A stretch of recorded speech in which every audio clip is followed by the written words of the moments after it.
청년 정치인들의 가장 핫한 정치쇼 쇼미더 정치 시작합니다. 최지은 더불어민주당 선대위 대변인 또 김재섭 전 국민의힘 비대위원 함께합니다. 안녕하세요. 안녕하세요.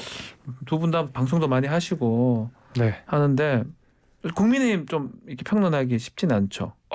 요새 뭐 그렇죠. 해명을 해야 되니까 앞뒤 맥락을 좀 말씀드려야 되고 진위가 무엇인지를 말씀드려야 되고 네. 뭐 오해가 있으면 또 오해도 바로 잡아야 되고 그런 일들이 있다 보니까 네.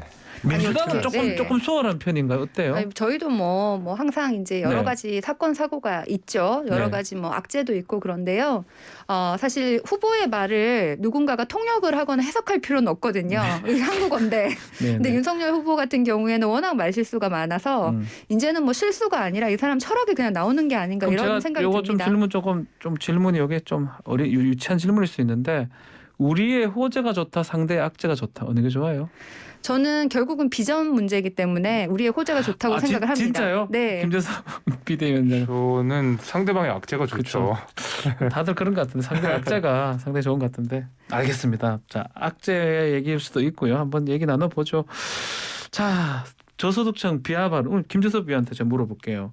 또 80년대 민주화 운동하셨던 뭐 외국의 뭐 수입 이념 뭐 이렇게 얘기했는데 뭐 어쨌든 간에 이 발언도 발언이지만 또 해명이 반복되고 지금 얘기한 것처럼 그러니까 뭔가 발언하면 뒤에서 해명하고 이런 게 반복되는 것 같아요. 지금 말한 것처럼 그게 좀 답답하긴 하시죠.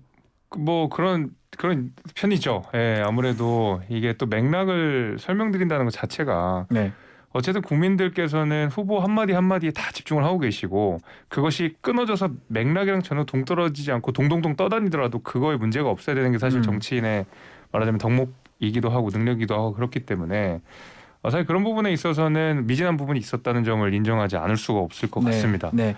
아니 이게 맥락이 잘못 나가서 뭐 뜻이 오해가 되었다 이런 취지로 말씀을 하시는데 제가 봤을 땐 이분의 맥락은 일관성이 있고 계속 일관되게 말씀을 하는데 해석을 다르게 하고 싶은 겁니다. 어허. 예를 들어서 민주화 운동을 마치 막 철진한 색깔론 불러 일으키는 것처럼 뭐 주체 사상이니 뭐 이런 얘기를 했는데 제가 아까 질문 좀 드렸는데 네. 민주화가 자체가 로커예요, 로커. 네, 네. 루소. 국민 주권은 루소. 홉스가 우리나라 사람 아니잖아요. 제가 근데 이분이 말한 거는 네. 뭔가 주체 사상이라든지 네. 약간 이렇게 좌파다 이러면서 이게 선진화를 방해하고 있다 이런 얘기를 하셨는데 네.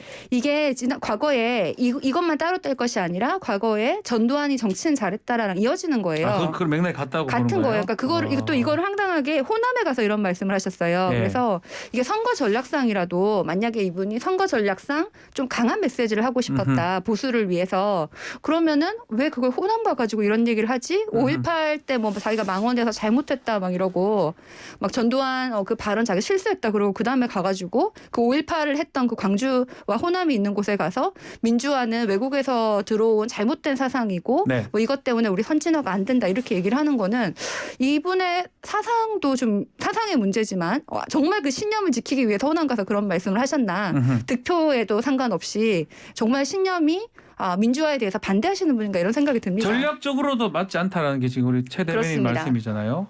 뭐 오늘따라 유독 말씀이 빠르신 것 같네요. 목소리도 크신 것 같아요. 할 게 많아요. 아직 할 게 너무 많아요. 많이 남아 있습니다. 뭐 전두환까지 갈 건 없고요. 네. 전두환 이야기를 꺼내자면 사실 이재명 후보가 오히려 전두환에 대한 평가를 더 후하게 했기 때문에 사실 전두환으로 갈 것까지는 아니지만 적어도 이제 민주화 관련돼서 이게 폄하처럼 들릴 수 있는 거는 저 역시도 부적절하다고 생각합니다. 근데 이제 아마 이런 생각이 있었을 거예요. 민주화 운동 자체가 잘못된 것이 아니라 민주화 운동은 정말 우리가 존경해야 되는 것이고 인정해야 되는 것이고 민주화를 통해서 대한민국이 이만큼 왔다는 것을 부정하는 사람은 아무도 없을 거고 그렇죠. 다만 이제 민주화 소위 말하는 민주화 세력이라는 사람들이 사실 여의도를 장악하면서 오히려 이제는 정치 발전에 저해가 발목을 잡는다. 소위 말하는 586 그 세력이라는 사람들에 대한 문제를 꼬집다가 사실 말이 좀 이렇게 좀 곡해가 된 것 같거든요. 근데 네. 그런 면에 있어서 제가 후보가 이야기하고자 하는 바는 아마 그런 점이었을 텐데 이거 자체가 민주화를 폄하하는 식으로 뭔가 오해처럼 비춰졌다 그러면 그것은 아마 후보 입장에서도 사과를 해야 되는 부분이라고 저는 보고 있습니다. 근데 매일 뭐 하루에 두세 개씩 이렇게 말을 하고 매일 네. 사과를 하고 해서 이제는 좀 놀랍지도 않은 망언들이 이어지고 있습니다. 그러니까 좀 뭐 사과도 사과고 또 뭐 이렇게 좀 일일 뭐 그런 얘기도 하는데 지각도 또 문제 같아요. 계속 늦어요. 그 지각 관련돼서는 제가 캠프의 입장을 좀 들어봤는데요. 예.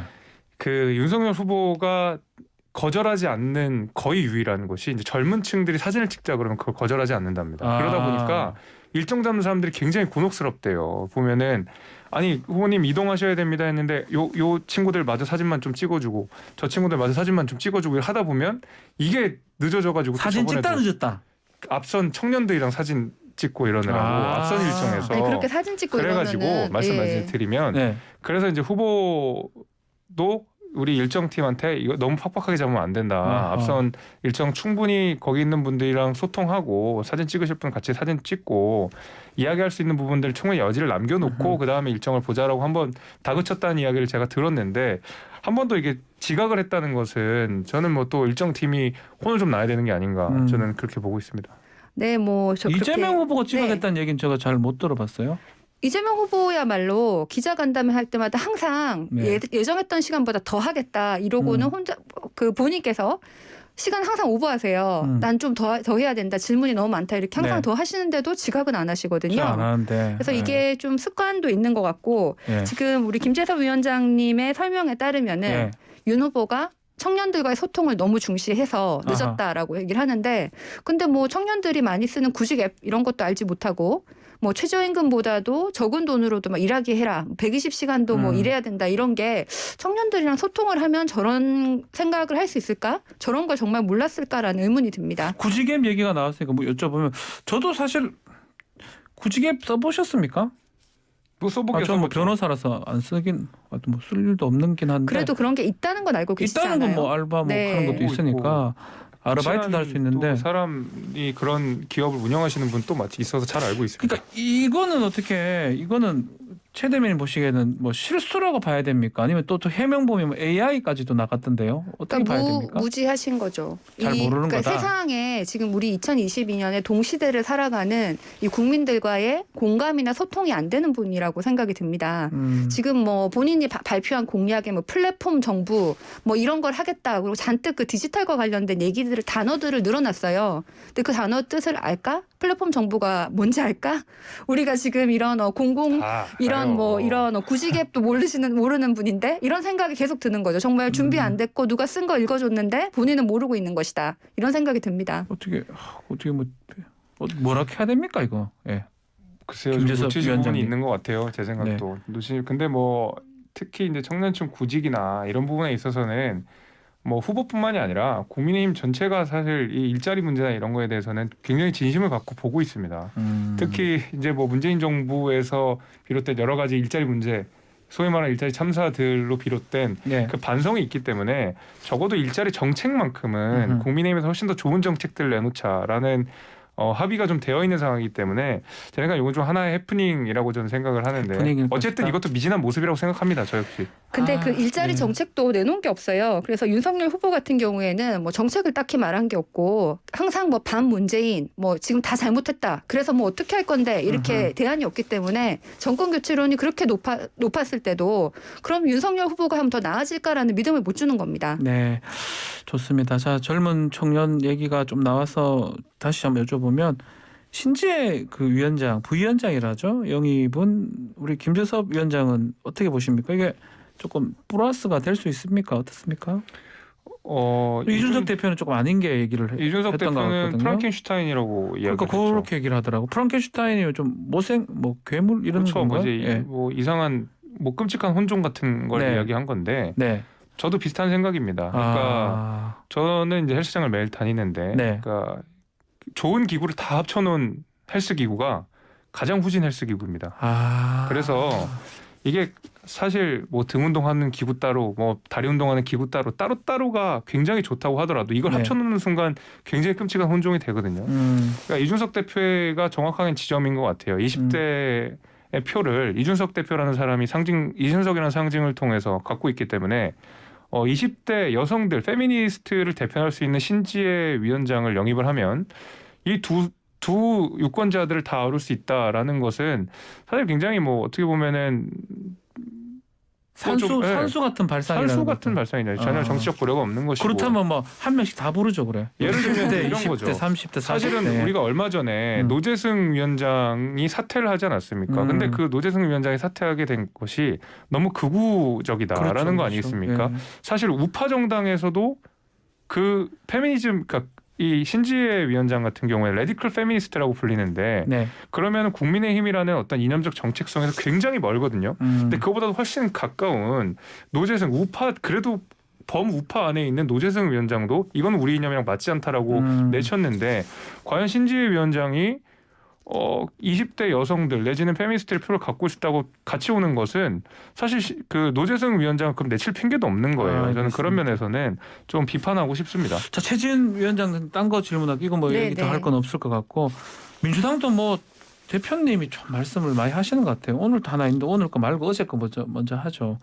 송영길 대표가 그 윤석열 후보 김건희 씨 얘기를 하면서 반말 이게 문제다. 뭐 이런 얘기도 했어요. 조선시대 얘기도 하고.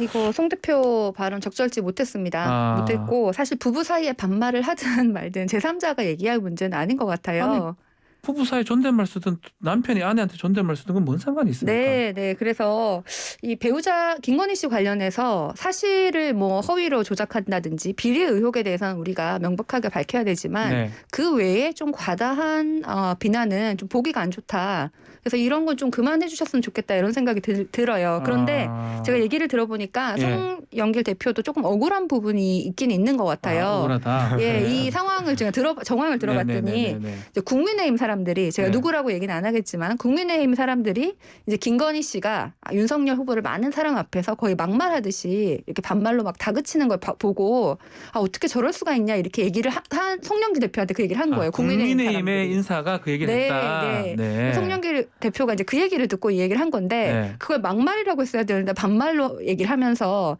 조금 더 오해가 더 심해진 것 같은데 그럼에도 불구하고 그렇게 따지면은 이제 이재명 후보 그 사모님도 이재명 후보한테 반말 쓰시고 뭔가 실권을 잡은 여성으로서의 면모를 잘 보여주시는데 반말 쓰면 안 돼요? 네, 반말이 잘못된 것이 아닙니다. 그래서 이거 송영길 대표가 잘못하셨는데 송영길 대표가 그 입장을 자기가 들었던 것을 좀 더 잘 표현해서 뭐 사람들 앞에서 막말로 예컨대 명령하는 막말 이렇게 표현했으면 다른데 그랬으면 그것도 뭐 굳이 텐데요. 와이프가 명령 좀 하면 어때요? 그거 가지고 저는 명령 엄청 해요 집에서. 네. 제가 말고 우리 아내가. 그러니까요. 죄송합니다. 송영길 대표가 잘못하셨습니다. 그 명령 들으면 그 명령대로 하면 그래도 사회 삶이 잘 되기 때문에 하여튼 뭐 그 얘기는 여자친구 뭐라고 하면 들어야죠.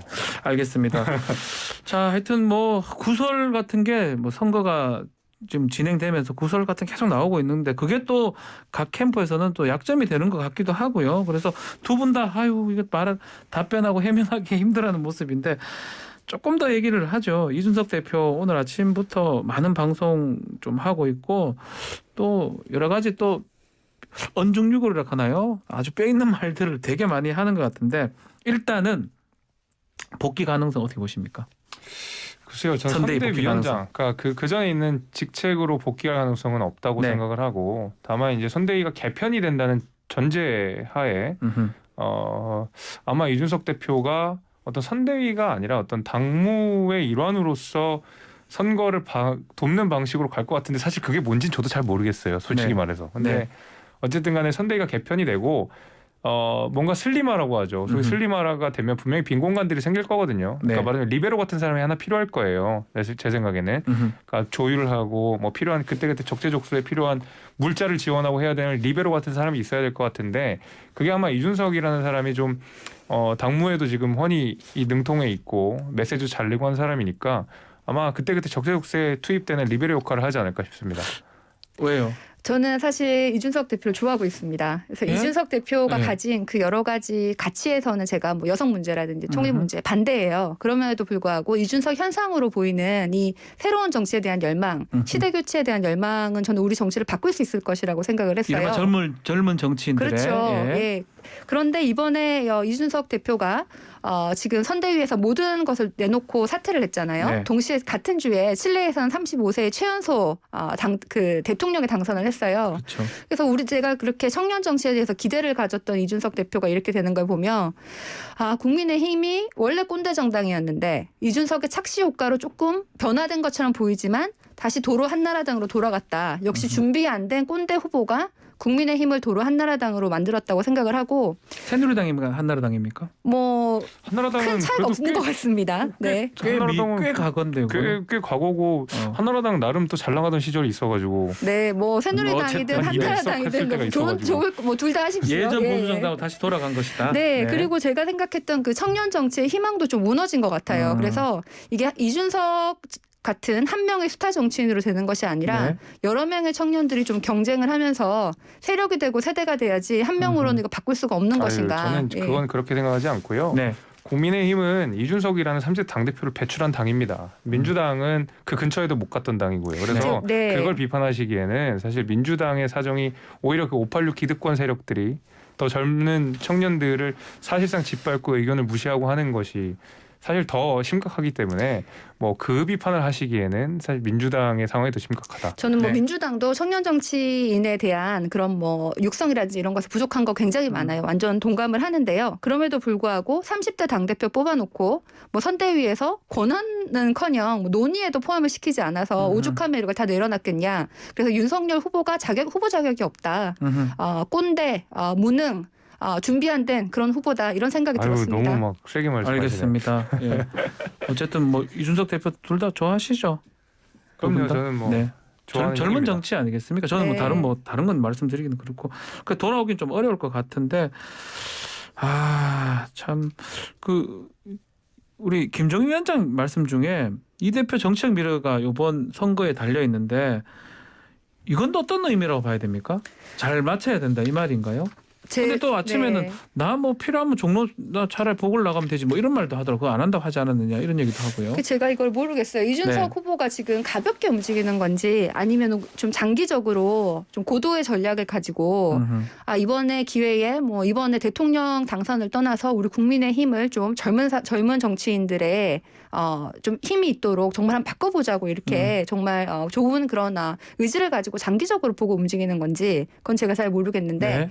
단기적인 시각으로 봤을 때는 좀 책임감이 없긴 하죠. 본인이 이제 사퇴를 다 해놓고 그러면은 좀 조용히 있어야 되는 거죠. 사실은 이런 네. 상황에서 나는 그냥 안 하겠다 그러고 좀 조용히 있어야 되는데 계속 방송에 나가가지고 뭐 내가 뭐 차라리 종로를 가겠다 이렇게 얘기하는 건 그 굉장히 얘기도 가벼워 했습니다. 보이긴 합니다. 네. 우리 김재석 저는 그건 위원장한테 한번 아니고요. 말씀 주십시오. 예. 사퇴라고 하는 것이 예를 들면 제가 잘못했으니까 물러나겠습니다가 아니었잖아요. 네. 그러니까 선대위에게 분명한 메시지를 주고 지금 선대위가 잘못 가고 있다고 하면 그 선대위가 올바른 방향으로 갈 수 있게끔 초강수를 둔 의미로서 사퇴이기 때문에 사퇴를 내려놓고 난 일단 내 기득권을 내려놓고 그 다음에 내가 비판할 만큼 하겠다. 이제 이런 태도로 사퇴를 한 거였거든요. 네. 애초에 그냥 자중하겠다가 아니었었어요.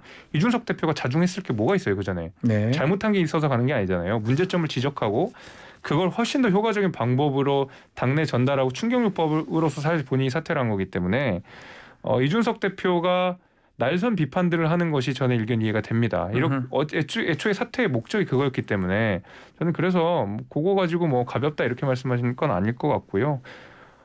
다만 이제 당원들이나 정권 교체를 열명하시는 분들이 실망스러운 부분들이 있을 거예요. 기껏 네. 당대표를 만들어뒀더니 왜 분란을 일으키냐라고 말씀하실 수 있지만 이준석 대표는 본인이 처음 그 정치권에 들어와서 본인이 만드는데 일조했던 사람이 박근혜 대통령이고 네. 박근혜 대통령은 실패한 대통령입니다. 두 번째 본인이 당대표가 돼서 만난 후보가 윤석열이고 윤석열이라는 사람이 대통령이 되는 거에 대해서 의심하는 것이 아니라 됐을 때 윤석열이라는 사람이 성공한 대통령으로서 다시 시민 곁으로 돌아왔으면 좋겠다라는 바람이 분명히 있기 때문에 네. 이준석 대표 머릿속에는 계속 그게 있을 거예요. 그래서 훨씬 더 선대위가 잘 갔으면 좋겠고 윤석열 후보가 훨씬 더 잘했으면 좋겠다는 마음, 간절한 마음들이 아마 담겨 있을 거라고 저는 보고 그럼 있습니다. 뭐 동시에 이준석 대표는 지금 윤석열 대표가 대통령이 되면은 큰일 나겠다 이런 생각을 하고 선대위에서 사퇴한 것일 수도 있겠네요. 나중에 이 또 한 명을 실패한 대통령을 만드는 순간 본인의 당 대표였던 본인의 책임이 되기 아니, 때문에 이제 대통령이 된다는 것에 대해서 의심하는 것 같지는 않고요. 본인이 있든 없든 대통령이 된다는 생각을 하고 있지만 더 좋은 방향으로 돼야 되는 거 아닙니까? 그건 야당 대표의 책임감이고 어떤 그 정권 교체와 그다음에 정당 혁신, 정치 혁신, 그다음에 새 바람, 뭐 젊은 정치인 이런 여러 가지 상징성을 담고 대표가 된 사람이기 때문에 네. 이 사람한테는 이준석이라는 사람한테는 그 사명감은 본인이 분명히 있을 거예요. 그래서 그 사명감을 관철시키는 과정이다. 그 과정 속에는 진통이 있을 수밖에 없다.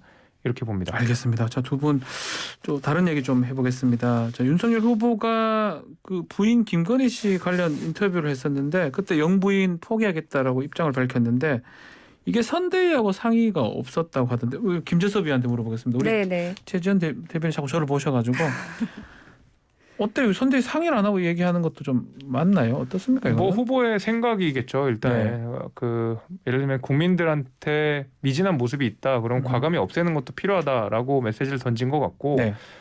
뭐 물론 구체적인 이 우리 정책이라든지 경제 정책이라든지 아니면 사회 정책, 뭐 보험제도 여러 가지들은 사실 선대위의 전문가들이랑 하나하나 토론하면서 하는 거가 굉장히 중요하지만은 적어도 영부인과 관련돼서는 후보가 결정할 수 있는 문제인 것 같거든요. 적어도 그리고 후보의 의중이 가장 중요한 문제인 것 같아요. 그래서 이건 정책이라기보다는 후보의 방향성 같은 것들을 가늠해 볼 수 있는 메시지라고 생각을 하는데 그런 부분에 있어서 선대위랑 뭐 논의가 안 됐을 수는 있겠지만은 네. 적어도 후보의 생각이 이렇다 정도는 우리가 알 수 있을 것 같습니다. 네. 아, 시간이 제가 조절을 좀 잘못해서 자꾸 국민의힘 얘기만 엄청 하고 지금 상황도 상황인 만큼 민주당이 짧게 그냥 여쭤볼게요. 네. 양도세 중과 유예 이거 뭐 어떻게 됩니까? 양도세 중과 유예에 대해서 좀 속도 조절에 들어간 것이 아, 아닌가라고 그죠? 네. 보이고요. 큰 방향에서 우리가 이제 그 보유한 사람들에 대해서 세금을 많이 가지게 하고 네. 거래하는 것은 조금 자유롭게 하자. 그래야 더 거래가 잘 되고 가격이 낮아지지 않겠느냐. 특히 지금 가격이 굉장히 많이 올라간 상황에서 갑자기 이렇게 세금을 내는 분들을 생각해서 양도세를 좀 유예해야 된다. 특히 이렇게 코로나 회복 상황이고 부동산 매물이 많이 필요한 시점이다. 이런 방향으로 저희가 건의를 드렸지만 네. 후보자께서 건의를 하셨지만 뭐 정부도 약간 반대하는 입장이고 그리고 그 민주당 내 일부 의원들도 좀 반대하는 목소리가 어렵다는 있어서 거죠?